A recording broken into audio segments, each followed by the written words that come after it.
Bienvenidos y bienvenidas a este evento del programa Luxon de la Fundación Chili Fundación, en el que hablamos principalmente sobre literatura y cultura en el mundo chino. Hoy tenemos el placer de charlar con Blas Piñero sobre su última publicación, Pekín o la ciudad que no fue.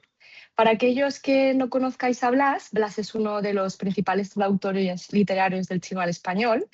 Ha realizado estudios de filosofía en la Universidad de Barcelona, de lengua y literatura chinas en las universidades de París, Tenis y Diderot, la Universidad Normal de Pekín y la Universidad de Nueva Gales del Sur de Sídney. Además, también ha residido durante largos periodos en la ciudad de Pekín. Blas ha traducido al español numerosas obras de literatura china moderna y contemporánea de diversos autores, siendo el principal traductor de Moyen al castellano. Y también ha editado y traducido 2 antologías de poesía china moderna y contemporánea.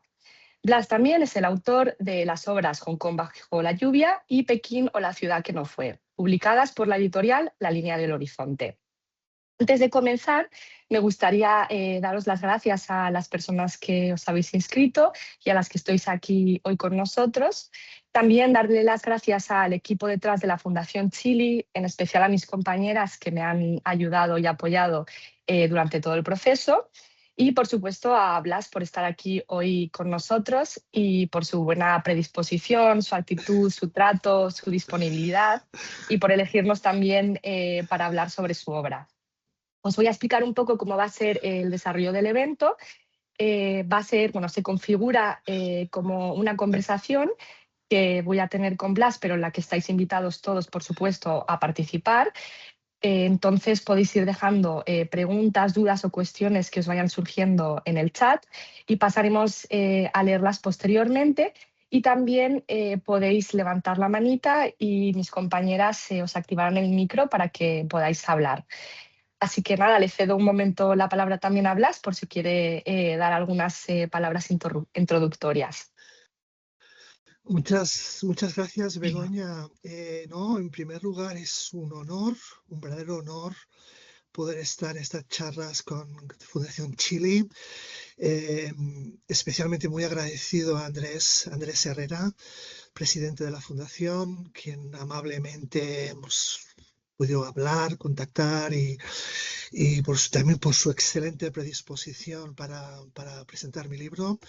Y bueno, también quisiera agradecer a Alberto Vicente, ¿no? El director de La Línea del Horizonte, que ha hecho posible que el libro que estamos hablando ahora aparezca y pueda ser leído, ¿no? Su confianza verdaderamente siempre ayuda, ¿no? Cuando entras en temas como estos.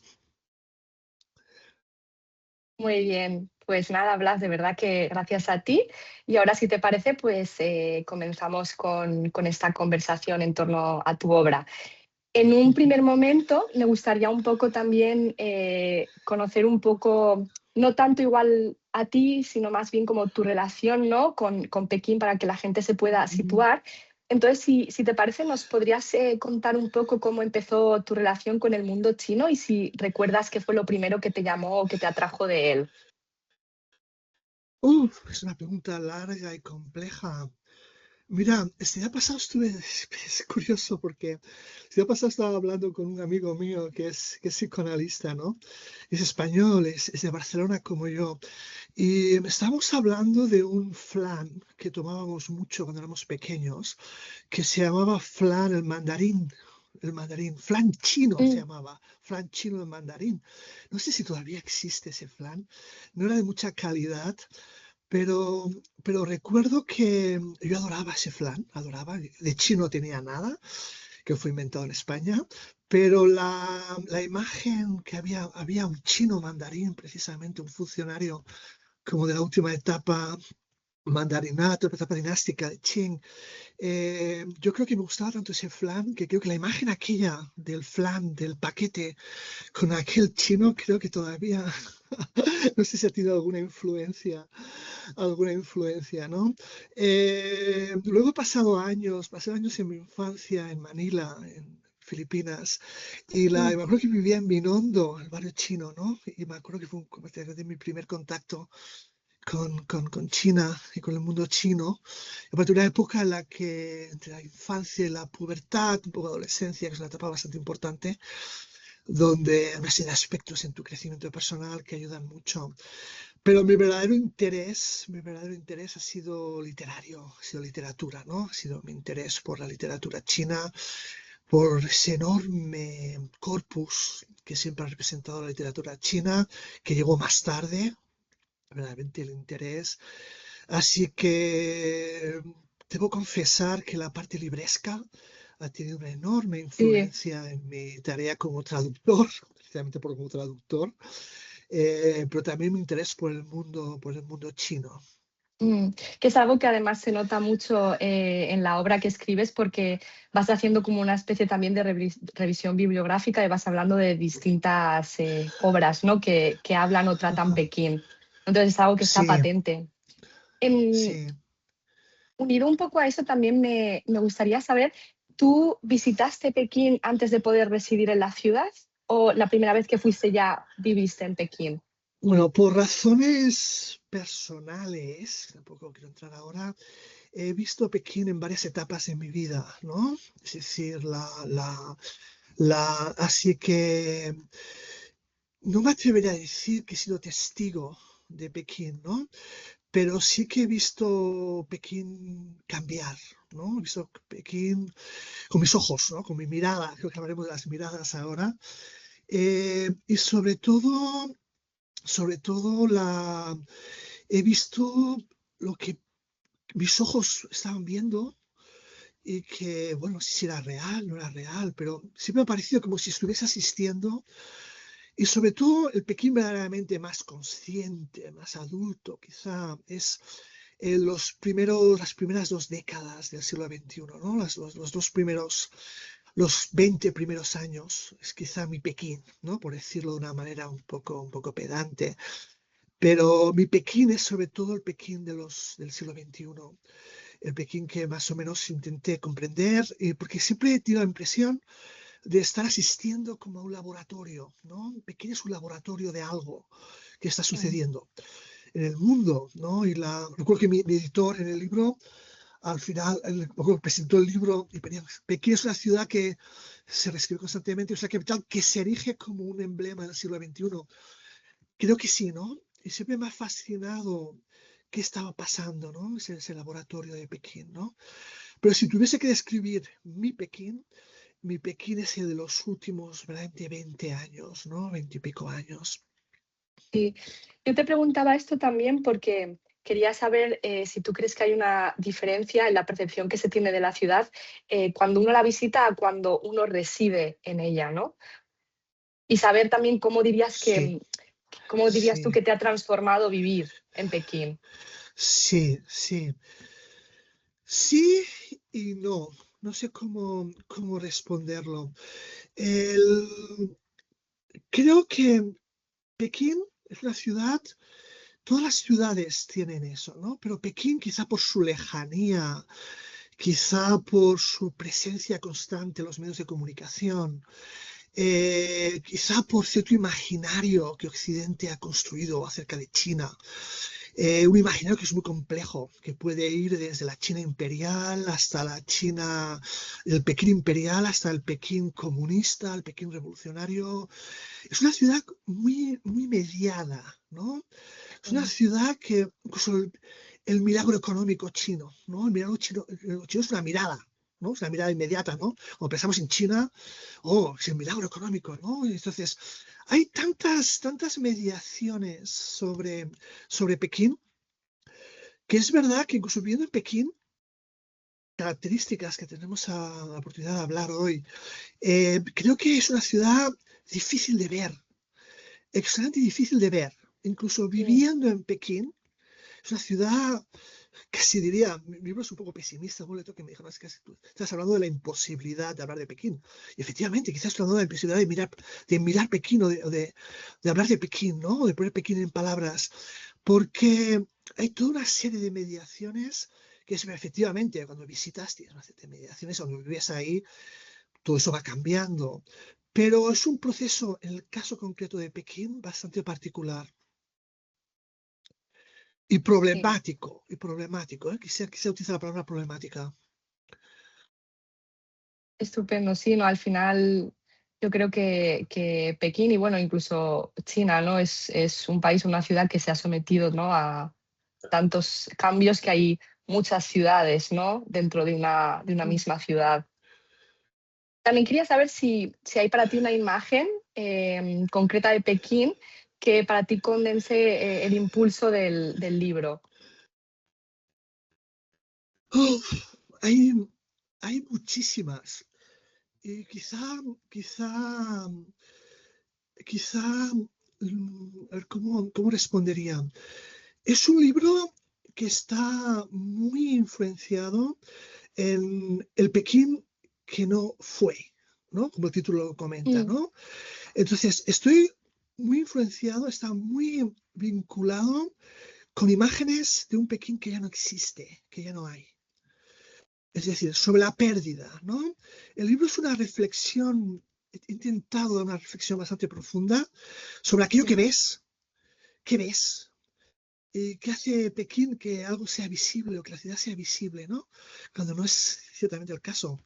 Entonces, quizás si me dieras a elegir una, quizá elegiría el Palacio de Verano, fíjate, las ruinas del Palacio de Verano, ¿no? Yuan Mingyuan, ¿no? Las del antiguo Palacio de Verano. Quizás una imagen que verdaderamente refleja mucho lo que el libro intenta conseguir, ¿no? Alcanzar, ¿no? Una profunda reflexión sobre qué está pasando en Pekín y cómo miramos Pekín. sí. Concuerdo que al leer el libro es una de las imágenes que a mí más, hablas de muchas, pero diría que es una de Sí, las más potentes que más se me ha quedado a mí también y de la que de hecho hablaremos sí, también más adelante. Entonces ya por sí. cerrar un poco lo que es la contextualización de la obra, también me gustaría saber en qué momento te planteas tú escribir un libro sobre Pekín en específico y qué es lo que tú esperarías que el lector se lleve al leerlo, ¿no? El objetivo, porque al final no es una guía turística al uso. Mira, el libro nace de una crisis. Es decir, siempre me ha obsesionado Pekín, siempre, desde muchísimos años, desde que he sido muy jovencito, la ciudad de Pekín siempre ha sido algo que es una especie de obsesión. Eh, Tengo unas bibliotecas sobre libros sobre Pekín enorme, es decir, colecciono verdaderamente, me encantan los libros antiguos que se escribían sobre Pekín, de gente que ha viajado, gente que ha residido en Pekín, sobre todo la potencia, el poder que tienen las imágenes que hacían de Pekín, del Pekín. Siempre ha provocado en mí una fascinación terrible. La, ¿Y por qué no? Siempre he intentado Blas, tienes que escribir un libro también como estos, ¿no? Es decir, un poco Mm, emulando de una manera bastante torpe, ¿no? Oh, yo quiero escribir aquí un libro como, no sé, como el libro de Arlington o Lewison, o no sé. Entonces, pues entonces es un libro que ha tardado, es un libro bastante corto, que fue bastante rápido en escribir, pero cuya gestación ha tardado años. Había algo, ¿no? Una especie como de exorcizar una ciudad, una presencia, una experiencia de una ciudad, hasta que al final salió mm, y bueno, es lo que ahora el lector puede tener en sus manos, ¿no? Es decir, ¿qué quiero que quede del libro? Quiero que quede una manera, sobre todo una reflexión de cómo miramos, vamos a hablar de Pekín, ¿no? ¿Cómo miramos Pekín? ¿Cómo miramos la ciudad? Pero sobre todo, cómo es nuestra manera de mirar una sí, ciudad como Pekín, como China. Eh, no es tanto qué es Pekín, sino mm, cómo miramos esa especie de construcción mental, histórica, simbólica, siempre mediada que es la ciudad de Pekín, ¿no? Es decir, una reflexión, ¿no? Sobre nuestra manera de acercarnos, ¿no? Que al principio, que es en general está en la base de toda literatura de viajes, ¿no? O sea, no olvidemos que está publicado en una editorial de literatura de viajes, es cómo realmente miramos el mundo, ¿no? sí. Bueno, y de hecho. Al hablar de la mirada me has dado pie un poco a entrar en las temáticas que atraviesan la obra y es que, como bien has comentado, la mirada es el eje central, ¿no? Se plantea un poco esta diferencia entre ver y mirar, entre mirar como una visión orientada, ¿no? O subjetiva. En este Ujú. aspecto, me parece oportuno, por ejemplo, rescatar una cita de un psicólogo que habla mucho sobre el tema de la mirada, que se llama Rudolf Arnhem, que él dice que fijar la mirada es separar la región observada del resto del horizonte, sustituir la visión global por una local, la cual es gobernada por el sujeto a su manera. Si la visión es un acto prepersonal y general, la mirada es un acto personal y regional. Y quería preguntarte cómo empezó en ti esta reflexión sobre la mirada. Empezó, empezó, eh, creo que es una larga maduración. No sabría decirte cuándo empezó la atención a la mirada. Siempre me ha interesado mucho por mi formación filosófica, lo que se llamaba la filosofía de la mirada, ¿no? Los autores Mm, que se encargaban de la percepción, de la fenomenología, de qué miramos cuando miramos, qué hace que algo sea visible, ¿no? sí, Eh, Siempre me ha interesado mucho desde un punto de vista filosófico, ¿no? Es decir, por eso mi libro empieza con una cita de Proust, ¿no? Marcel Proust, sobre lo importante no es ver el mundo, sino es ver, ver el mundo con tantos ojos como podamos verlo, ¿no? ¿Qué implica que algo pueda ser visto, ¿no? Que Pekín sí, pueda ser visto, ¿no? Y a partir de ahí ir escarbando, porque tiene una profunda relación con la memoria, ¿no? Creo que Pekín es una ciudad emblemática para hablar de las cuestiones de memoria, de posmemoria, sí, ¿no? Porque al final aquello que recordamos, sobre todo en nuestra tradición occidental, filosófica, viene de Platón, de Leidos, de la mirada, de la crisis de la mirada, de la crisis de la representación, ¿no? También de una representación que sustituye a la realidad, la imagen, sustituye la imagen. Creo que nuestra propia tradición ha creado una reflexión en torno a las imágenes y cómo leemos las imágenes. Y también creo, y es a título personal, y este libro obedece a eso, es que nuestra manera de ver el mundo está en crisis, está en profunda crisis, ¿no? Entonces es un libro que obedece mucho a una crisis de la representatividad, es decir, de cómo representamos el mundo, cómo representamos China. Creo que hay una profunda crisis, a pesar de que vemos cada día China en los medios de comunicación, en los libros, y al mismo tiempo una crisis de la mirada, ¿no? Creo que hay algo en el mundo contemporáneo que hace que hemos perdido nuestra capacidad de ver el mundo. sí. Sí, no, concuerdo totalmente en todo lo que has mencionado sobre la crisis de la mirada y por ahondar un poco más en este tema, tú en el libro mencionas diferentes formas de mirar Pekín. Hablas de la mirada inmediata, única, la utópica, la cínica, la incierta, la mirada como represalia y la mirada de la soledad.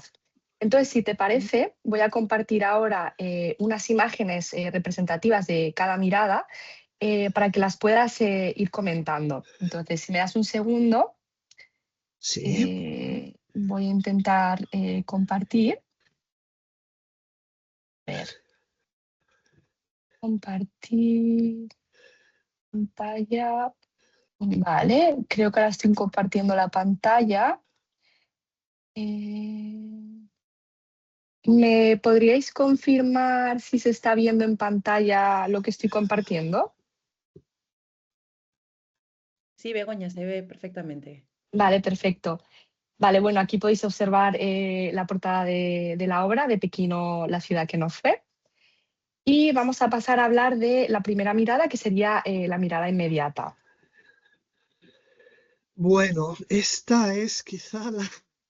Estas son las imágenes más terribles de Pekín. Es decir, fíjate, incluso haría hasta una especie de prueba con lo que nos están escuchando, que por un minuto reflexionasen qué son la cantidad de sentimientos, emociones y pensamientos que atraviesan la mente de quien ve esta imagen, ¿no? Porque creo que es una de las imágenes más populares de Pekín.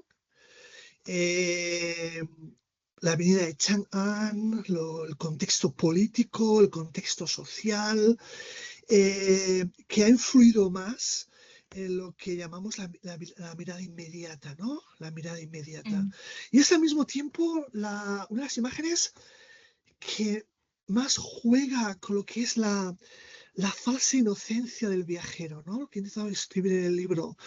Es decir, crees estar viendo la realidad, crees estar viendo lo real, ¿no? Sin filtros, ¿no? Y en cambio acaba revelando paradójicamente el peso de todas las mediaciones previas que tenemos sobre Pekín y sobre China. Clichés, imágenes icónicas, expectativas occidentales. Es ahí donde verdaderamente entra el estado más crudo, lo que es la mediación. Es una imagen famosísima, todo el mundo, casi todo el mundo, incluso el que menos sabe de Pekín la ha visto alguna vez, o de China la ha visto alguna vez, pero al mismo tiempo es una de las imágenes más explotadas para crear esa especie de mediación, ¿no? Entonces estamos ante un caso de mirada inmediata, que es precisamente lo contrario, es una mirada mediada, ¿no? Es una mirada constantemente mediada. Quise poner empecé hablando de esta imagen, porque es una imagen que también en China, muchos chinos piensan que nosotros, los que no somos de China, tendemos a mirar China a través de esa imagen, ¿no? Entonces, como para los propios pequineses, los propios chinos, a ellos les sirve, ¿no? De una manera como, mira, ellos los ven así, ¿no? Ven cómo ha sido. Cuando verdaderamente la realidad era muy diferente de lo que pasó en esa fotografía. Eh, pero sobre todo mostrar cómo la mirada esa inmediata, sin filtros, lo real, es verdaderamente la más engañosa de todas, ¿no? Especialmente lo hacemos de una mediación. Quise empezar el libro por ahí porque sabía que el lector que iba a acercarse a Pekín iba a ser unas imágenes más reconocibles, ¿no? Por su parte. Vale. Y para pasar, por ejemplo, a la siguiente mirada, que sería la mirada agónica. A mí es una fotografía que pusimos de estas ruinas, porque tiene un valor importantísimo, ¿no? Pero sobre todo porque me pareció que era uno de los ejemplos, una de las miradas eh, que más verdaderamente influye en nuestra manera de entender Pekín. En general, con toda la literatura que he podido leer, con todo el arte que se ha realizado en Pekín, Mm. sobre todo en los últimos años, ¿no? Los grandes artistas, Ai Weiwei, Chang Dali, todos estos autores, todos estos artistas, también sus autores, creo que es la mirada agónica, ¿no? Pekín aparece como una ciudad condenada a destruirse para existir, ¿no? Una ciudad atrapada constantemente en un ciclón histórico de ruina y de reconstrucción. Por eso me pareció que finalmente el diálogo con artistas como Ai Weiwei o Chang Dali refuerza constantemente esta visión, ¿no? La destrucción aquí ya no es accidente, es una especie de método de la propia ciudad, ¿no?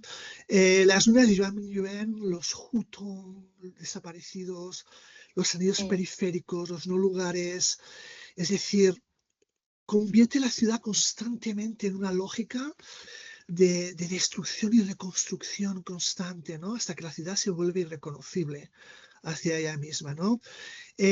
También al mismo tiempo, la mirada agónica me permitió dotar al libro de una densidad histórica, ¿no?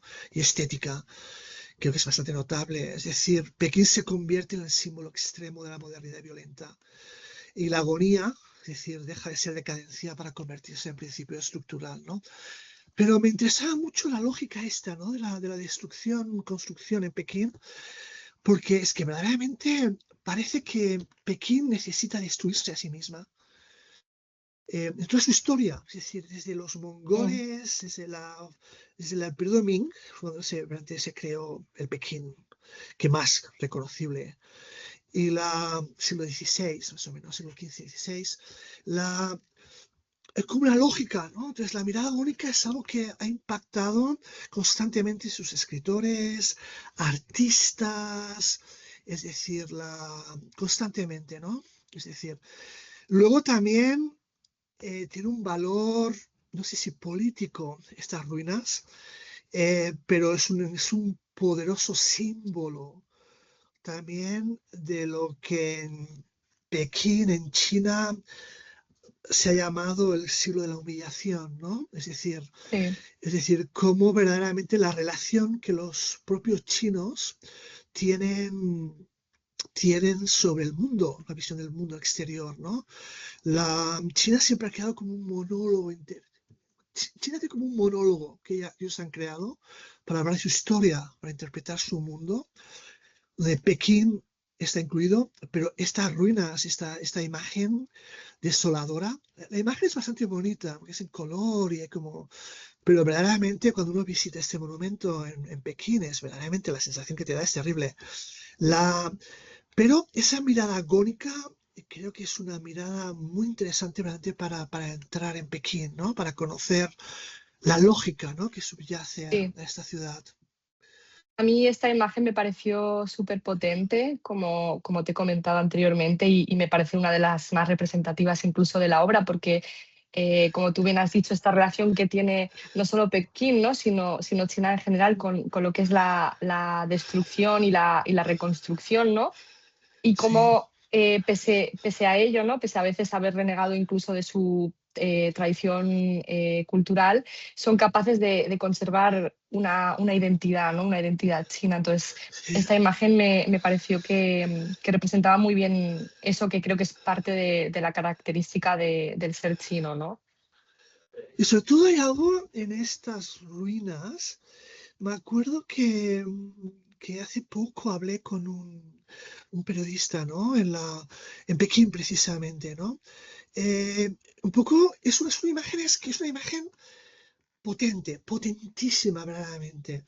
Pero hay algo como paradójico, incluso contradictorio, porque es una humillación, es verdaderamente una destrucción. Son las potencias extranjeras que destruyeron ello para vengarse. Esto fue una venganza tonta, pero han mantenido las ruinas, ¿no? Es decir, no lo han reconstruido. No lo han reconstruido una parte, pero lo han dejado ahí intacto, ¿no? Intacto Mm, como para alimentar precisamente ese monólogo chino, eh, para seguir alimentando una memoria, ¿no? Estamos sí, hablando antes de la memoria, ¿no? De la memoria en China, porque el problema de la memoria, la posmemoria en China, que es un tema muy interesante, es como las segundas generaciones, terceras generaciones, cuartas generaciones, gente que no vivió, pequeñeces que no vivieron directamente esas escenas de barbarie, eso es barbarie, lo que sucedió ahí, pero siguen creando lo que se llama la posmemoria, ¿no? No sé si conoces los estudios de Marian Hirsch, sobre la posmemoria, que hablan mm, de, pues, hablan sobre todo del holocausto, ¿no? De la experiencia del holocausto, pero es una experiencia muy parecida a esta del holocausto, como un elemento tan traumático, exacto traumático, ha servido para prolongar, ¿no? Para crear esa memoria, esa posmemoria, hasta hoy, hasta el día de hoy, sinceramente. Creo que la China contemporánea no se entiende si ni el Pekín contemporáneo se comprende sin esas ruinas, ¿no? Sin ese exacto, acto de sí. barbarie. Sí. Mm, Y esto da paso también a la mirada utópica de la que he seleccionado dos imágenes. La primera sería esta de la estación de ferrocarriles del oeste de Pekín. Sí, a mí me parece que incluso está completamente ligada a la otra visión, la visión agónica, ¿no? Eh, A mí siempre me ha parecido algo que no quiero ofender a nadie, ¿no? Pero creo que la mirada utópica tiene algo es la arquitectura, por supuesto, lo haremos ahora, Liang Xichen, poder, pero también de fracaso, ¿no? Es decir, la mirada utópica a mí me sirvió para hablar en mi libro sobre todo los grandes proyectos urbanísticos y políticos, ¿no? Que han dominado Pekín, porque se han dominado Pekín desde que se creó la ciudad prohibida, ¿no? Desde la época Ming, que Mm, verdaderamente intentaron crear, siempre ha habido un deseo utópico en Pekín, desde siglos, ¿eh? Pero por supuesto, con Liang Xichen, con Mao Zedong, los 10 grandes edificios, si aquí he entrado un poco en la mirada turística ahora, si a alguien le interesa verlos, los mm, Juegos Olímpicos, siempre ha habido en Pekín, ¿no? Además, esa lógica de construcción y destrucción, ha habido una mirada utópica, que es muy pequinesa, ¿no? De crear Pekín como una utopía, ¿no? De intentar imponer un sentido, un orden y un futuro a Pekín, que es la capital, ¿no? A la ciudad, ¿no? Sin embargo, no sé, a mí mi reflexión, mi experiencia en Pekín ha sido que aquí toda esa utopía aquí aparece incompatible, ¿no? Con la memoria. Hay Mm, una especie como de, utilizo la palabra francesa, de calage, de un poco de distancia, de gap entre lo que es ese proyecto utópico, esos proyectos faraónicos, urbanísticos, Liang Xichen, que verdaderamente tenía una idea muy utópica de Pekín, como Mao, con lo que es la memoria de la propia ciudad, ¿no? Entramos aquí otra vez con Mao, con la posmemoria, ¿no? Cómo se forma la memoria. Creo que hay algo que no cuaja entre lo que es la memoria de Pekín y esos proyectos y que quizá lo peor, no lo peor, el caso más fragante es el de los Juegos Olímpicos, ¿no? En 2008, sí, ¿no? Cómo verdaderamente, no sé, los Juegos Olímpicos se vivieron de una manera tristísima, ¿no? Muy triste. Había algo que no corresponde, eso corresponde a una especie de monólogo político, eh, pero nada que mm, ver con lo que es la propia memoria. No había ninguna memoria en los Juegos Olímpicos de Pekín, sobre la propia ciudad de Pekín, ¿no? A lo mismo cuando ves los 10 grandes edificios, cuando ves dónde está la memoria, ¿no? Entonces, Pekín se revela de repente como una capital que no logra conciliar poder y habitabilidad. sí, Es un centro ideológico más que una ciudad vívida, ¿no? Les han convertido la utopía en eso, en un centro ideológico, pero no en una ciudad para vivir, ¿no? Una ciudad habitable, ¿no? Entonces, si no es una ciudad habitable, no hay memoria. La memoria se destruye, ¿no? Entonces, es un poco por eso quise introducir, porque creo que la mirada utópica es particularmente interesante en un caso como Pekín, quizá extremo, ¿no? Pero quizá me gustó mucho escribirlo porque al mismo tiempo presentaba a Pekín, mira, se ha convertido en Pekín ahora, ¿no? Y que contradice el milagro económico, ¿no? La mirada del milagro económico chino y de Pekín, ¿no? Que presenta, ¿no? Que es parte de ese monólogo del que hablaba antes, ¿no? Hay un milagro económico aquí, pero ¿dónde está la memoria de la ciudad de Pekín, ¿no? En sí. este milagro económico, ¿no? No lo sé. Y al final, si te das cuenta, cuando paseas por Pekín, toda esa utopía urbanística acaba produciendo espacios vacíos, no lugares, esa especie de saturación de simbolismo ideológico que está carente de vida. Se han cargado los hutongs, las antiguas callejuelas antiguas. Eh, no sé, creo que me ayudó un poco a poner esa ciudad que no fue, ¿no? Que no fue, ¿no?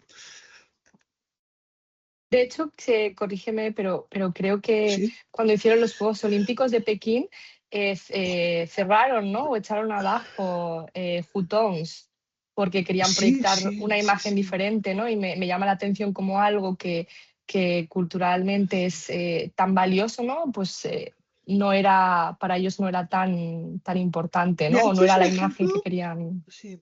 Mm, Hay un ejemplo, Begoña, que es el que has puesto, la estación, las estaciones de tren, ¿no? Las estaciones de tren en Pekín, tanto, sobre todo en el sur, ¿eh? Es mi preferida, la del sur, Beijing, Nanjing, o las del norte, son centros de memoria. Las estaciones de Pekín son verdaderamente centros de memoria. Es decir, pero con toda esa especie del Pekín moderno, con el Gautier, el tren de alta velocidad, han convertido espacios donde, bueno, puedes conocer, han convertido no lugares. Es decir, han mm, convertido las estaciones de trenes en no lugares, ¿no? Es decir, con Starbucks, puedes encontrar un Kentucky Fried Chicken. eh, Cuando las estaciones de Pekín han sido verdaderamente lugares donde se ha creado Pekín, la memoria de una ciudad, ¿no? Pero nada ha pasado, porque el milagro económico exigía tecnología, exigía grandes paneles que tú puedes comprar billetes online, exigía comercios, exigía mm, tiendas, exigía crear un no lugar, ¿no? Entonces, bueno, sí, tenemos proyectos faraónicos aquí, súper modernos, pero ¿qué precio habéis pagado? Habéis pagado el precio, os habéis cargado la memoria de una ciudad precisamente de una de las cosas más importantes que eran las sí, estaciones de trenes, ¿no? O los anillos que rodean, ¿no? Pekín, esos sí, anillos enormes que se están construyendo, a veces que el octavo, el séptimo igual, ¿no? Es una especie de constante creación de no lugares, y el no lugar es la erradicación de la memoria, la erradicación de la posmemoria. No hay sí. memoria, no hay transmisión de la memoria de una ciudad como Pekín. Y estamos hablando de Pekín, estamos hablando de una ciudad que se está convirtiendo en la ciudad emblemática del siglo XXI, ¿no? Sí. Y para continuar también, cuando hablas de la memoria utópica, mencionas también esta obra como una de las obras Sí, más representativas, ¿no?, de la ciudad de Pekín, por si pudieras también comentar esto un poco. sí, sí, sí, es quizá la obra más famosa de Pekín. Más famosa, más conocida, más leída. Se escribió en los años 30, en una época bastante turbulenta en la historia de China y de Pekín. Pero esta obra es bastante interesante. Bueno, es Lao She. Lao She es el escritor pequinés por excelencia. Eh, Siempre tiene una fascinación enorme por su literatura. Una de las razones que me dediqué fue mi primer libro que traduje, mi primer libro serio, mi primer proyecto. Y, la, y siempre vuelvo a Lao She, siempre vuelvo a Lao She, siempre lo leo, lo releo, compro sus obras. Sus obras han sufrido también todos los avatares de la China contemporánea, con censuras, o la China moderna. Mm, Y pero Lao She tiene una mirada que siempre me ha interesado mucho. Esta es la historia de un tirador de rickshaw, ¿no? Como se ve en la imagen. Pero es la historia de una especie como una historia que se repite en Pekín, incluso actualmente en su literatura. Es fascinante.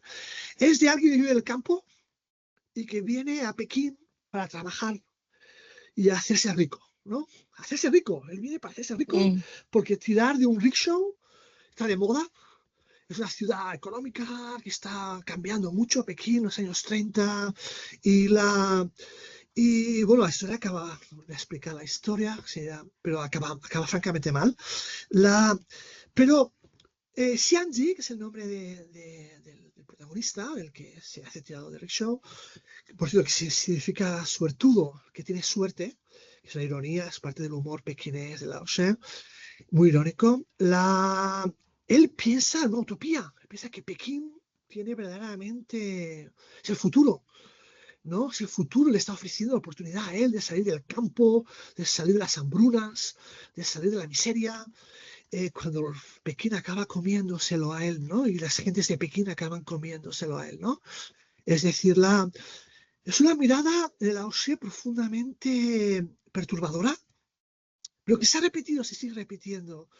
Eh, Ahora se acaba de publicar en español una novela que ha sido un bestseller en Pekín, en China, el repartidor de Pekín, algo así se llama, de Huan Yan, que es también la historia de alguien que acaba en Pekín repartiendo esa especie de parcelas, de parcels, de paquetes, ¿no? Con lo cual, es una historia que se repite, porque ha creado una especie de personaje que se ha dado mucho en la literatura china, en la literatura pequinesa, sobre todo pequinesa. mm, Pero Lao Tse tiene una mirada de Pekín que irá madurando y sobre todo que es una obra que también hablo en el libro, que son las 4 generaciones bajo un mismo techo, que es un novelón, que es sobre la ocupación japonesa de Pekín. Pero Lao Tse siempre tenía la sensación de que él estaba escribiendo un Pekín que iba a desaparecer, ¿no? Ya en los años 30, o sea, es una constante en toda la literatura sobre Pekín, los viajeros, mm, él creía estar siendo ser el testimonio de una ciudad que iba a desaparecer. Los hutongs, la vida en los hutong, la pequeña vida de los barrios pequineses, todo ese mundo que él describe maravillosamente en sus textos, sus novelas, sus cuentos, sus ensayos. Él siempre tiene la impresión de que eso iba a desaparecer. Y por eso cayó en desgracia. Pensaba que el comunismo, que Mao iba acabar con Pekín también, ¿no? Entonces, al principio no, al principio fue recuperado por el gobierno socialista, por Mm. la ideología revolucionaria, o porque tú hablas de los opresores, Lao Tse, tú escribes sobre gente oprimida, pero no estaba realmente escribiendo sobre eso Lao Tse, pero Lao Tse tiene la intuición, y por eso cayó en desgracia y acabó tan mal, que Pekín está desapareciendo y su obra es un homenaje. Su obra es un homenaje a un Pekín que ya no existe, que va a desaparecer. Es decir, porque Lao Tse comprendió esa lógica de la destrucción de Pekín, ¿no? Esa especie de lógica interna que ha tenido siempre la historia de Pekín, ¿no? Desde siempre. Y por eso recomiendo mucho este libro, si se puede leer, porque es un libro verdaderamente maravilloso, triste, duro, puede ser francamente duro, como está escrito, sobre todo mucho para la época, pero al mismo tiempo te sumerge en un Pekín que bueno, no existe, ¿no? Sí, me parece además una reflexión muy interesante porque creo que se puede extrapolar a muchas ciudades modernas, pero creo que quizás pueda tener en Pekín un matiz distinto porque bueno, yo he residido mucho en Madrid, tengo amigas que son madrileñas, por poner un ejemplo, ¿no? Y a veces se habla mucho de cómo la ciudad se transforma en pos de agradar al turista, ¿no? De convertirse en una ciudad turística más que en una ciudad hogar. Pero en el caso de Pekín, ¿tú dirías que esas transformaciones que Pekín sufre son por agradar al turista? Porque no me da esa impresión, ¿no? O sea, la ciudad se va destruyendo y reconstruyendo. ¿Tú dirías en base a qué? ¿En base a la propia imagen que China quiere que se proyecte en Pekín Mira, o cómo lo...? yo viví en el sur de la plaza de Tiananmen, en el barrio de Tiananmen, en un momento en el que lo estaban destruyendo, ¿no? Un momento en que los estaban echando a todos, lo iban a destruir. Es al sur de la plaza de Tiananmen y entonces hubo todo un proceso, parece el ejemplo más emblemático de la violencia que tiene la memoria. Está el barrio de Asalar, un barrio que se describe también, aparece en las novelas. Entonces, lo destruyeron todo para reconstruirlo de nuevo, ¿no? Entonces empezaron a introducir el concepto de Lao Beijing, ¿no? El viejo Beijing, ¿no? Lao Beijing. O esto es Lao Beijing. Esto es Lao Beijing. Recuperaron un tranvía para turistas que atraviesa, porque había Mm, un tranvía absolutamente terrible. Negocios, muchas tiendas de souvenirs. Había un restaurante ahí de pato pequinés, de Caoya, bastante famoso, pero tienes que reservar no sé cuánto. Entonces, ha habido como un intento de recuperar ese Lao Beijing, ¿no? Ese antiguo Pekín, de recuperarlo. Pero el problema es que porque había una fractura irremediable, una fractura por lo que ha sido la historia de Pekín contemporánea desde los últimos 100 años, o quizá más, con lo cual, porque había una fractura en la memoria, ese proceso de transmisión y de postmemoria no ha pasado a las generaciones nuevas. No ha pasado a los burócratas, no ha pasado a los que diseñan esa especie del nuevo Pekín, del milagro económico. No ha pasado porque la memoria se ha roto. Hay algo que se ha fracturado en mm, Pekín y que es lo que te hablaba antes, que conecta con lo que te hablaba antes de la posmemoria, ¿no? Hay algo como irrecuperable. Ha habido una revolución cultural, ha habido un maoísmo muy duro, ha habido bastantes cosas ahí que han pasado, con lo cual se ha roto. Entonces, porque se ha roto, es una ciudad que tiene unas ciudades enormes, unas dificultades enormes para recrear esa posmemoria. Podrás decírmelo, sí, eso sucede en Barcelona también, ¿no? En mi ciudad. Sí, por mm, supuesto que sucede, pero no sucede de la misma manera. O sucede igual no sucede en Venecia o en la India, no sé. No, pero sucede igual. Pekín es un caso extremo por sus mm, características, por su proceso. En la... Y ya te digo, esto conecta también con esa especie de monólogo que tiene China sobre su propia historia, que es un monólogo, desde mi punto de vista, donde falla algo se ha fracturado, algo se ha perdido. sí. Una reflexión, como te digo, muy interesante. Y por pasar a la siguiente mirada, que sería la mirada cínica, en la que hablas mucho Ujú. de la sonrisa, ¿no? Y dices que la primera forma de interacción del ciudadano pequinés ante el otro es mediante la sonrisa. Sí, eh, conozco a Yue Mingyuan, he tenido la oportunidad de conocerlo y que es muy majo pero creo que Yuen Mingyuan, que es el autor estamos en su taller. Esta es una fotografía que tomó David Clark. Las fotografías del libro son de David Clark. David Clark es profesor de historia del arte, especializado en historia del arte contemporánea, sobre todo arte contemporáneo, en la Universidad de Hong Kong. Está retirado y colaboramos juntos en estos libros. Y me ofreció esta fotografía que la hizo en un momento también en el que él estaba un poco imponiendo ese tipo de arte. También son las imágenes más icónicas que tenemos de China, esos retratos con esas sonrisas, ¿no? No sabemos muy bien cómo interpretar, que no son precisamente la sonrisa de la Gioconda, ¿no? La, a mí me parece el gran filósofo contemporáneo, Yuan Mingyuan.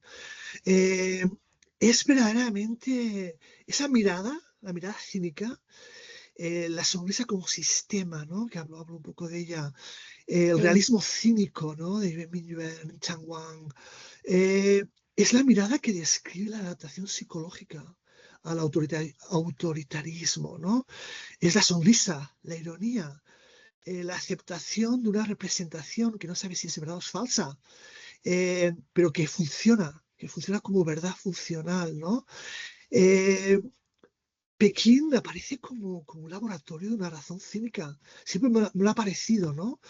Donde sobrevivir implica asumir una serie de imágenes, falsedades, representaciones, sin verdaderamente cuestionarlas, ¿no? Cuando estamos en ese monólogo, ¿no? Del que hablaba antes. Quizá tiene un carácter político, parece que está siendo muy político con esta mirada, ¿no? Pero intento moralizar, no creo que esa sonrisa cínica moralice. Eh, Más bien muestra cómo el cinismo no es un efecto individual, realmente, sino que es una estrategia colectiva de supervivencia, ¿no? De lo que ha sido pequinés. Creo que habrá mm, quienes no estén de acuerdo conmigo, pero me pareció muy interesante, ¿no? Interesante porque precisamente hay una reflexión, ¿no? Luego es la colonia de artistas, ¿no? De Songjuan, en Dongzhou, del que se llamó el Beijing East Village, donde estaba Ai Weiwei, donde estaba mm, Yongyong, donde estaban los que han hecho, los que han hecho verdaderamente ese movimiento artístico tan importante, ¿no? Ai Weiwei quizás es el más famoso, sí. la, pero ese movimiento artístico verdaderamente fueron los que aportaron verdaderamente una reflexión a Pekín, a Pekín. Se instalaron en el este de Pekín, en una zona absolutamente terrible, que hablo en mi libro de él, pero a mí sí me ha parecido muy interesante cuál ha sido la respuesta de estos artistas sobre todo lo que hablaba antes, ¿no? El Pekín este del milagro económico, ¿no? Del precio que se tiene que pagar, o Sí. del precio que Pekín está pagando. Podemos extrapolar a China, ¿no? Pero vamos a hablar de Pekín, de que Pekín está pagando, ¿no? Memoria, cinismo, realismo cínico. Sí. Y concuerdo que sí, que refleja muy bien lo que querías expresar con la mirada cínica. Y por pasar a la siguiente, hablas de la Ujú. mirada incierta y hablas de Sí, esta obra de Liang Hong. sí. Mira, si te digo la verdad, si al final me preguntase si tuviese que quedarme con una mirada, yo me quedaría con la mirada incierta, ¿no? Porque verdaderamente la mirada incierta es ¿cómo decirlo? Es la que introduce realmente la movilidad, ¿no? La migración interior, la contaminación también de Pekín, la han mejorado bastante, ahora, tanto física como simbólica, ¿no? Todo aquello que imposibilita que Pekín, que puedas tener una visión clara de Pekín, ¿no? Lo que hablábamos de antes, ¿no?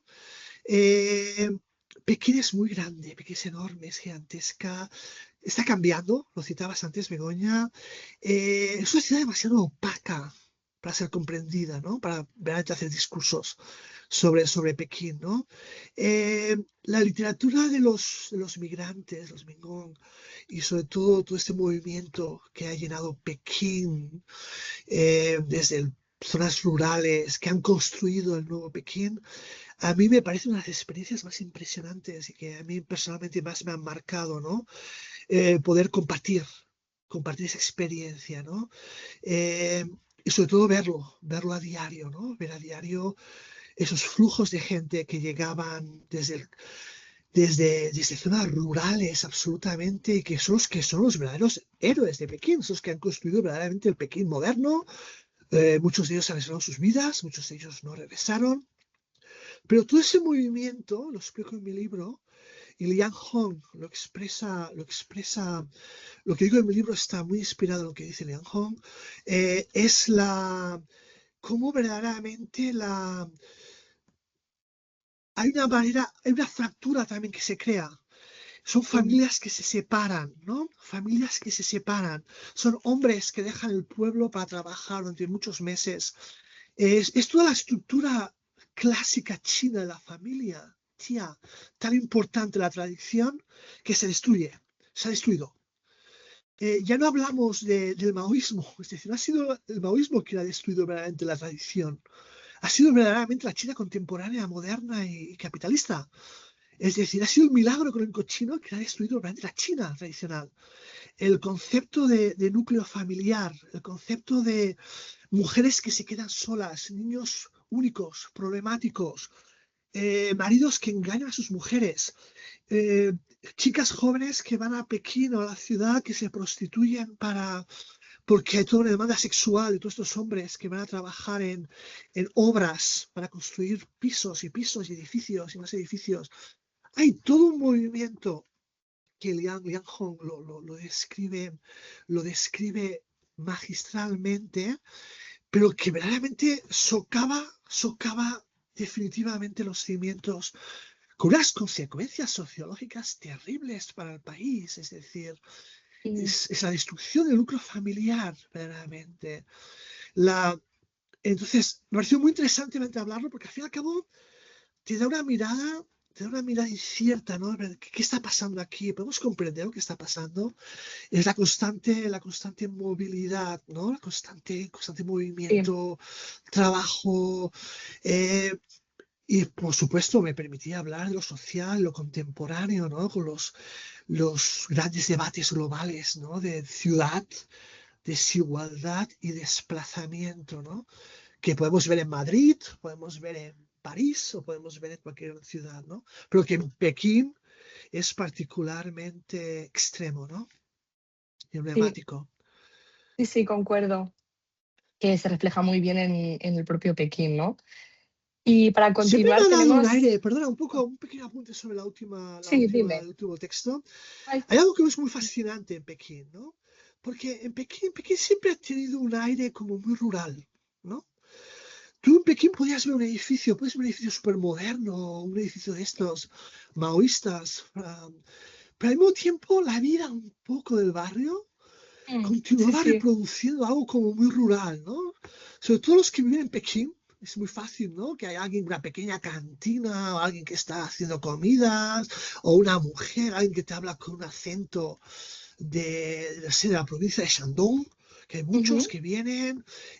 Siempre ha tenido un aire como muy campesino, muy rural, que contrasta dramáticamente con lo que está pasando alrededor, con esa especie de edificaciones y de anillos que rodean la ciudad y de metros y de estaciones de trenes, ¿no? Las estaciones de trenes, ves esos trenes de alta velocidad, al mismo tiempo que ves gente que viene del pueblo, ¿no? Que viene de zonas Sí. rurales realmente muy profundas, ¿no?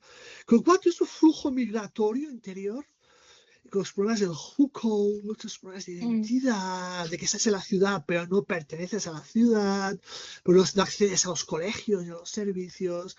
Habla muy bien el libro, ¿eh? Muchísimo mejor que el mío. Y siempre ha creado un ambiente muy particular en Pekín, ¿no? Es decir, que a mí personalmente siempre me ha encantado. Y de hecho es que creo que en pocas ciudades como en Pekín se puede ver reflejado ese éxodo rural, ¿no? Y el viaje a Sí, la sí, gran ciudad, sí, como sí, también sí. hablabas en la anterior obra de Lao Tse. Sí, sí. Sí, sí, sí, es que se reproduce, ¿no? Hay como una especie ahí de dinámicas que me parecen muy interesantes, ¿no? Pekín, para comprender Sí. Pekín. Y para seguir comprendiéndola tenemos la mirada como agonía y represalia. Y aquí hablas, también mencionas esta obra del Templo de la Sí, Tierra y yo. sí, este es uno de este tengo que confesar que es uno de mis libros favoritos de toda la literatura china, ¿no? Es decir, Xi Tiesheng, que está poniendo de moda ahora. Este es un autor pequinés de toda la vida, bueno, ya falleció, pero estuve ahora en enero en Pekín y fui al parque, al Templo de la Tierra, ¿no? Al parque, ¿no? Que está bastante bonito. Y aparte no está demasiado lejos de lo que está el Templo de los Lamas y está en la parte norte.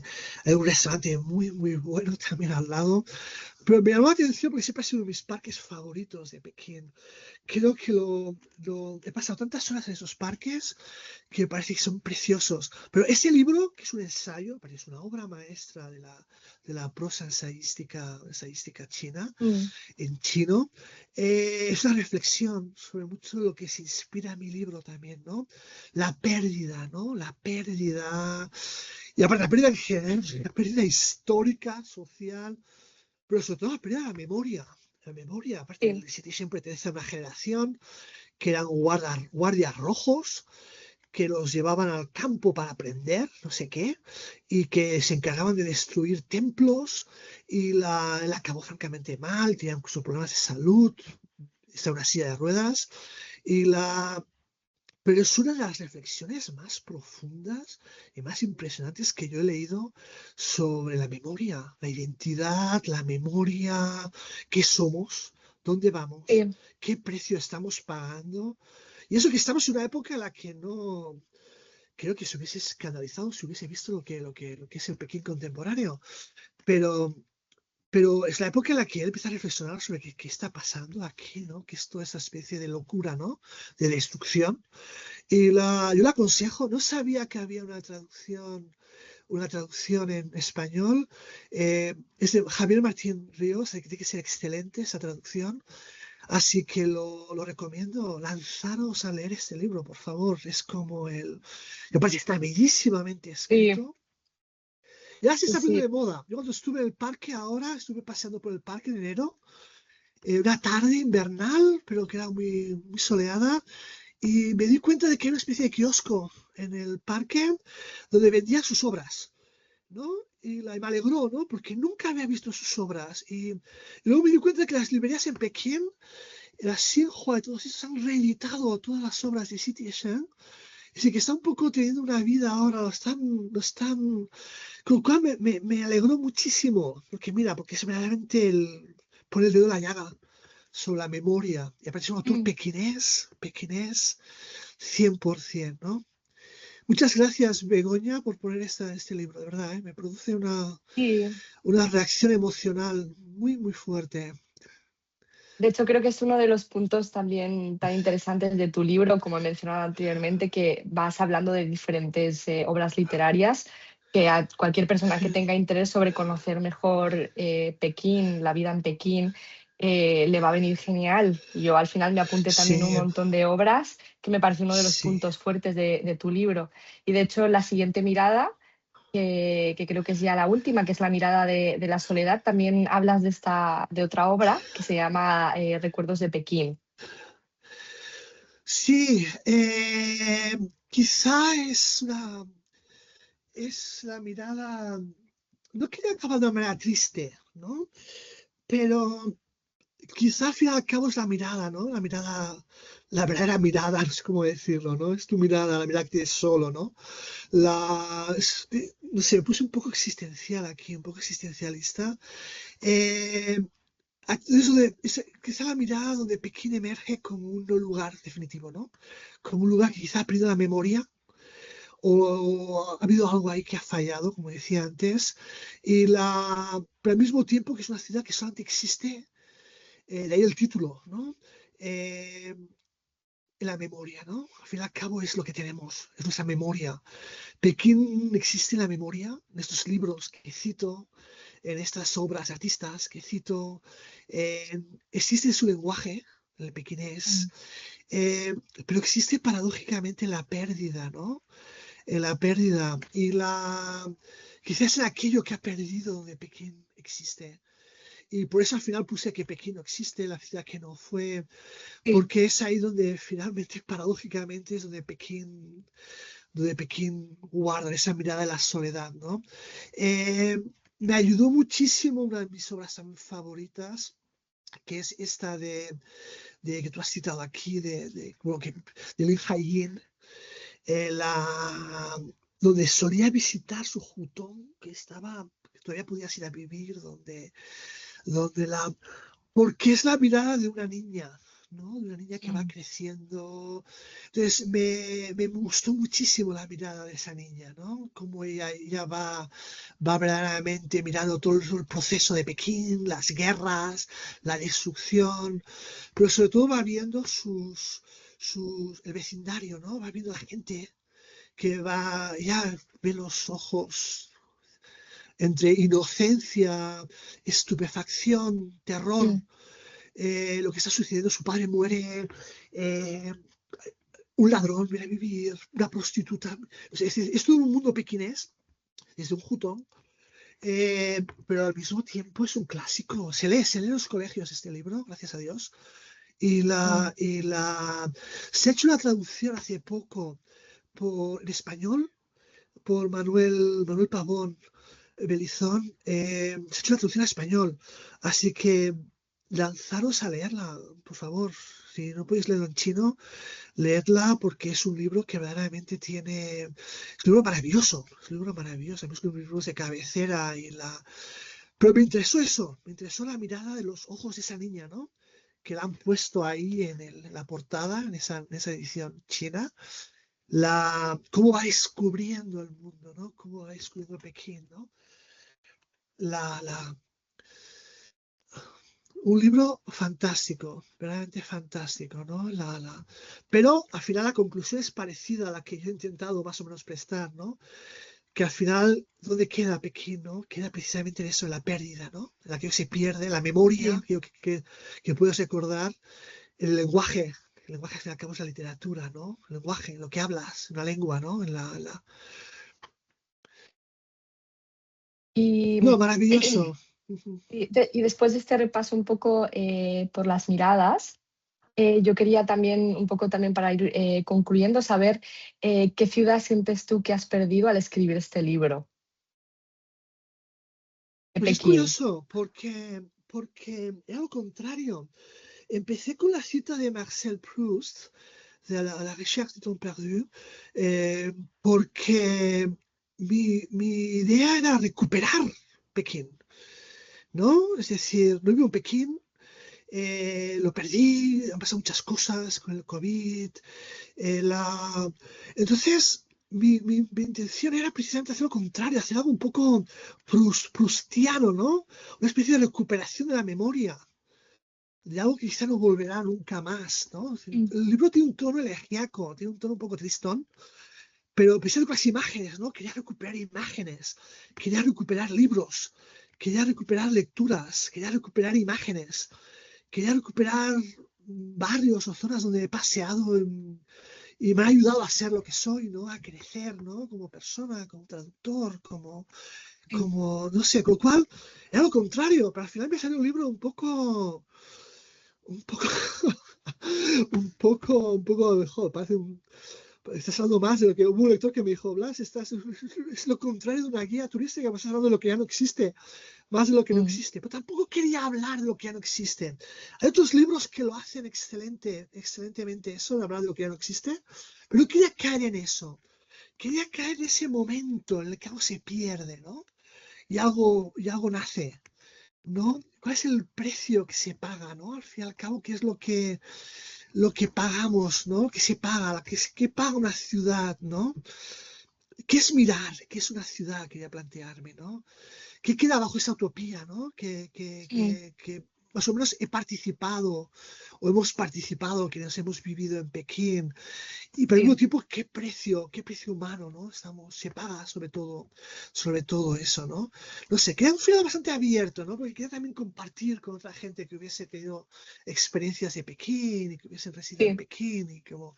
Por eso también cito a muchos viajeros ilustres también, o gente que ha viajado en Pekín, porque también quería compartir su visión de Pekín con los lectores de mi libro, ¿no? Y que es algo que hace muy bien tu libro, que es que no impones, ¿no? Una visión sobre Pekín, sino que en todo momento hay esa presencia de que existe esa subjetividad y que depende, ¿no? Del que mire, ¿no? Y ya un poco Ujú, para finalizar y antes de pasar a las preguntas del público, o sea que ujú. si alguien quiere preguntar lo podéis ir dejando ya en el chat. Quería también, para finalizar, saber si después de haber escrito este libro la ciudad te resulta más cercana o más inaccesible. No, no. Estuve hace poco en Pekín, estuve en enero en Pekín. Tuve que ir a hacer varias cosas también por asuntos también de traducciones con Moyen, esas cosas. Luego viajé Ujú. a Gaomí, en Pekín he estado mucho ahí. Y si te digo la verdad, tuve una especie de visión. También Pekín ha cambiado ahora con el COVID, ¿eh? Es decir, también es terrible también ahora, porque también el Pekín post-COVID es también un poco diferente al Pekín que yo también había, más que el libro me daba Sí. espacio, ya había escrito el libro, ¿no? La... No, me produjo cierta melancolía, si te digo la verdad. Sí, familiaridad, si es que uno puede ser familiar con una ciudad tan grande, pero sí que me provocó cierta melancolía y cierto placer, ¿no? El placer de pasear por sitios que para mí han sido muy importantes, ¿no? Y los he visto cambiar, ¿no? Me detenía mucho en obras, ¿no? Me acuerdo que me detenía mucho en Pekín paseando por sitios donde recordaba que había habido una obra, ¿no? Y habían trabajadores ahí trabajando, ¿no?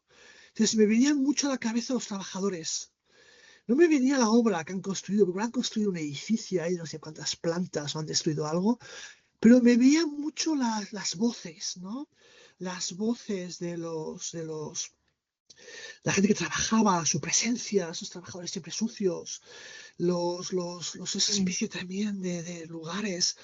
Mira, compré un libro, lo tengo aquí, no sé si lo ves, Sí, que es muy interesante, ¿no? Lo la compré voz porque de Pekín. Mm. sí, es Beijing de Yue, es algo así como la música de Beijing. Es un Mm. poco, es una descripción de Pekín desde los sonidos, ¿no? Desde los sonidos, desde su música, desde lo que oyes en Pekín. Si estás en Pekín y cierras los ojos, ¿no? Y tiene unas ilustraciones aquí preciosas. La, con lo cual, incluso puedes poner el scan o escuchar, ¿no? El sonido de Pekín, ¿no?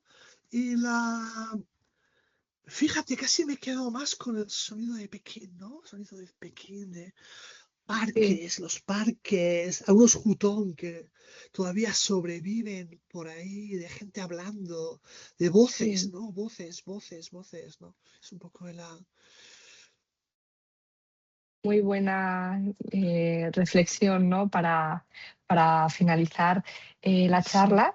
Y ahora, si Es te curioso parece, porque pues empezamos con miradas y acabamos con orejas, ¿no? Acabamos con sonidos. sí, con sonido Igual, distinto. y sí, igual es lo contrario de las imágenes, es que estoy un poco contradiciendo todo lo que he dicho durante una hora. Pero quizá para otro libro, ¿eh? Porque esto de los Sí. sonidos y del sonido de Pekín, o introducirte en una ciudad por los sonidos, por sus Mm. voces, No, siempre me ha quedado Es mucho muy eso también, ¿no? Esa interesante. especie de voces, ¿no? Un jutón ahí en la que, no sé, entras a comer algo y oís ese acento también pequinés o de alguna región de China, que es todo un Sí, mundo que te llega a la cabeza, ¿no? Y sí, recuerdos, sí. sobre todo recuerdos. Entonces, nada, pues ahora si hay alguien que quiera hacer preguntas, pues las podéis ir dejando en el chat y mis compañeras creo que me ayudarán a leer que hay alguna escrita ya.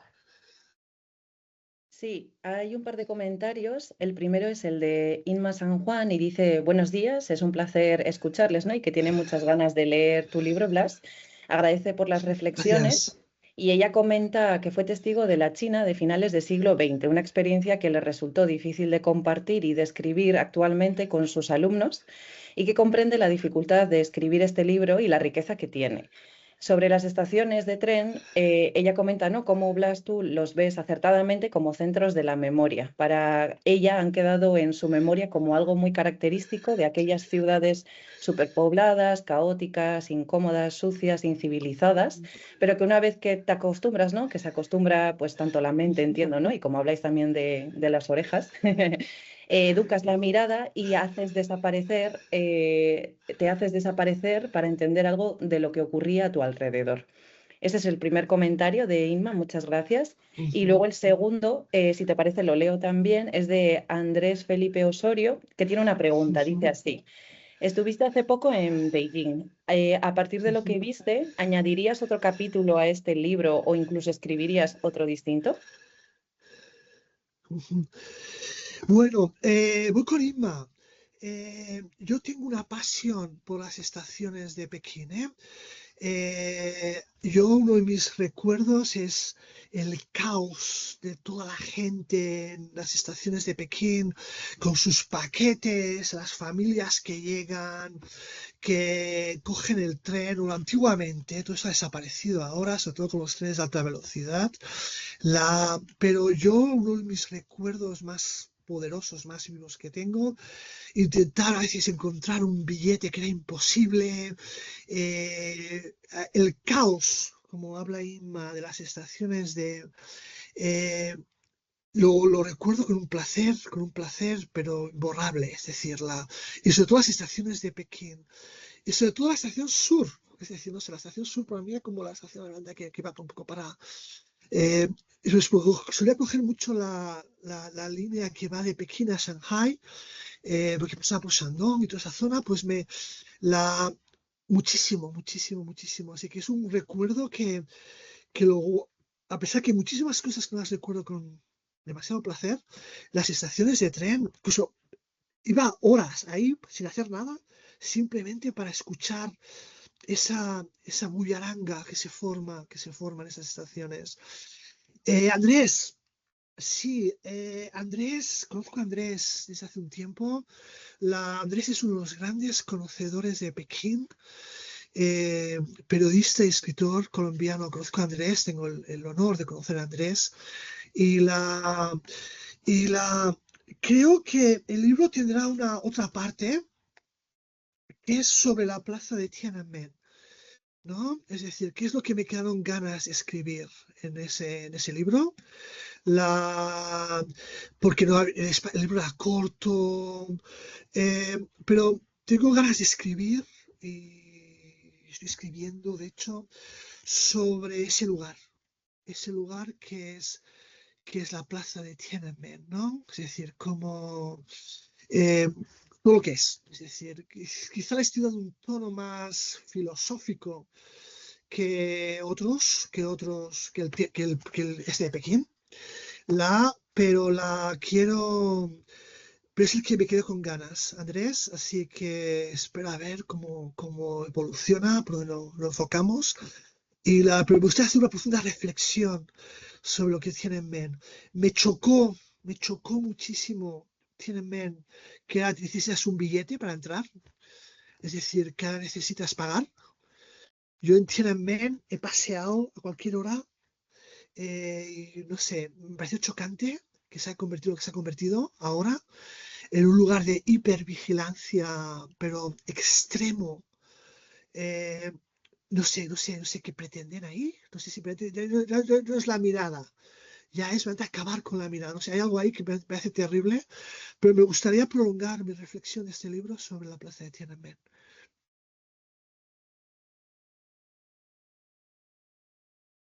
Hay otro comentario, otra pregunta de Carlos que comenta, maravillosa conversación, gracias.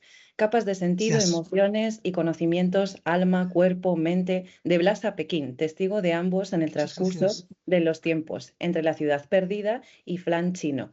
Aquí van las preguntas. Comenta, ¿cómo ha transformado Pekín a Blas? ¿Te has destruido y construido como Pekín? ¿Te reconoces en Pekín? ¿Reconoces a Pekín en ti? Pues creo que sí. Creo que si algo te enseña Pekín, es que al final todos nos construimos y nos reconstruimos, ¿no? No lo sé. Creo que al final la vida es eso, ¿no? Quizá no con la violencia que Pekín representa, que los artistas, sobre todo Ai Weiwei, ¿no? Esa especie de violencia tan fuerte, tan poderosa con la memoria. Pero al final creo que vivir y crecer es construirse y reconstruirse, ¿no? Si no me equivoco, creo que Virginia Woolf visión bastante parecida sobre Londres. La escritora Virginia Woolf tiene libros maravillosos, ensayos sobre Londres, ¿no? Y ella dice que lo que le gustaba mucho de Londres era que la gente ahí, pues no, la ciudad se está constantemente construyendo y construyendo y que al fin y al cabo toda la gente es así, ¿no? Y, y que forma parte de quizá la condición humana, ¿no? No quiero poner demasiado pedante, ¿no? Pero creo que Pekín te enseña algo de eso, ¿no? Pero quizá te enseña algo que para mí ha sido muy importante. Fíjate, en tanto que español, ¿eh? En tanto que español y sobre todo la historia de mi país, en tanto que catalán también, en tanto que barcelonés, es la cuestión de la memoria, ¿no? La cuestión de la memoria, y más que la cuestión de la memoria, es la cuestión de la posmemoria. Por ejemplo, ¿cómo me llega a mí la guerra civil española? ¿Cómo me llegan a mí hechos que no he vivido yo personalmente, pero que me llegan constantemente, ¿no? En discursos, en mediaciones, ¿no? Pekín me ha enseñado mucho a reflexionar sobre la memoria, ¿no? La memoria y la posmemoria, ¿eh? Más que la memoria. La memoria es algo que tú has vivido y recuerdas, ¿no?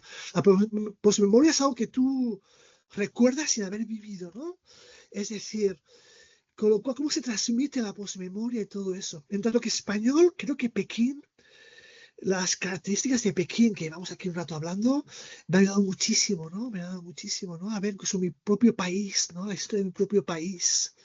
Ahora, con todos estos debates que están sucediendo ahora en España, de las derechas y las izquierdas y la guerra civil, que es la eterna canción, ¿no? Y parece que nadie sabe nada. Al fin y al cabo es que nadie sabe nada, porque se ha transmitido tan mal. No lo sé, no sé si respondo a tu pregunta, Carlos. Muchas gracias por tu comentario, ¿eh? Me parece precioso también, ¿eh? Gracias.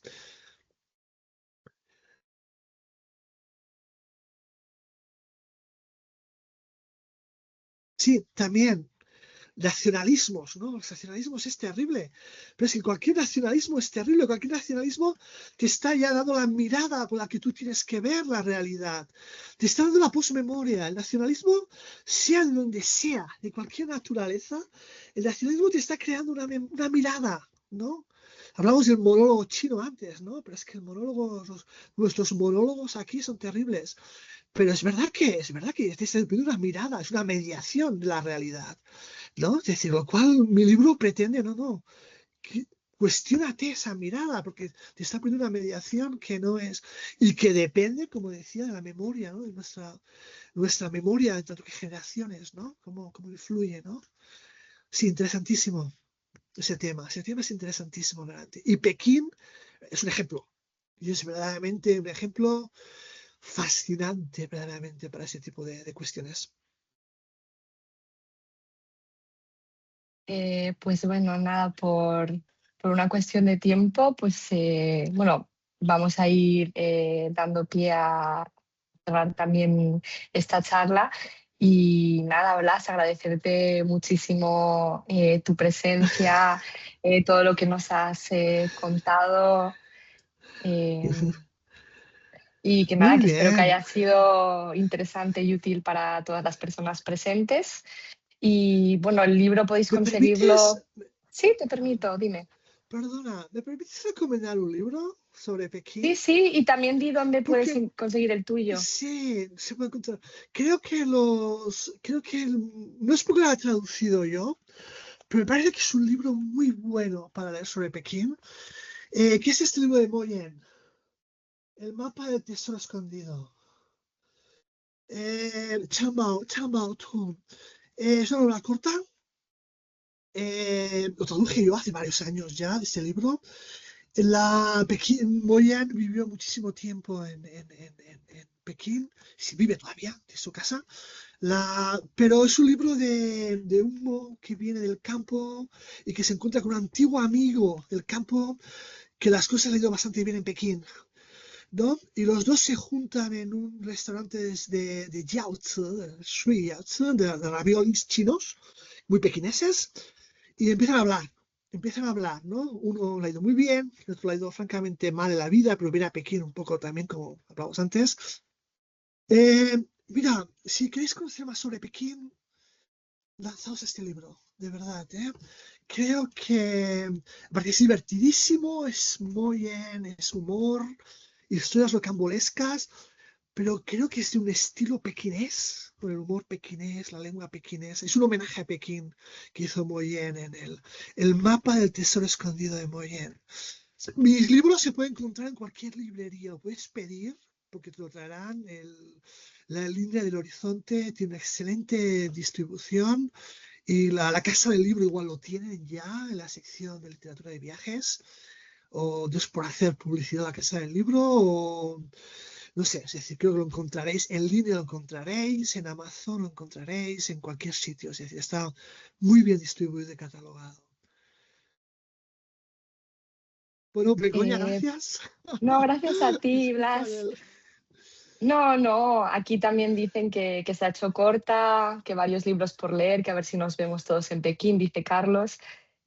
Sí, Entonces, ha sido un viaje hermoso, dicen. Gracias, una sí, ponencia no, tremendamente interesante, dice Marga. sí, sí, sí. Y No, a mí esas charlas siempre me gusta un poco, no decir adioses, aparte es muy trágico esto de los Ujú. adioses en la cultura china, las separaciones y eso, pero me gustaría que fuese un diálogo que continuase, ¿no? Entre nosotros, ¿no? No es para animaros a que compréis mi libro, que sería francamente bien, pero sí a que lo leáis. Porque creo que eso es un diálogo continuo, ¿no? Es un diálogo constante, ¿no? Era un poco el objetivo del libro, ¿no? No es cerrar ningún capítulo, sino es Sí, precisamente abrir un diálogo, ¿no? Con lectores y que un poco que compartáis, no compartáis, que tengáis una experiencia diferente, ¿no? A mí es lo que me interesa, ¿no? Y si queréis escribirme, bueno, Begoña tiene también mi email, así que a nivel personal también siempre podéis contactarme, ¿eh? Así que si sí. queréis alguna, Nos podéis escribir a la fundación y os podemos sí, pasar su poner contacto en también. contacto. Y Así que gracias nada, por muchísimas la gracias. asistencia. Igualmente. Muy Pues bien, bueno, nos venga, despedimos. Gracias, adiós. hasta pronto.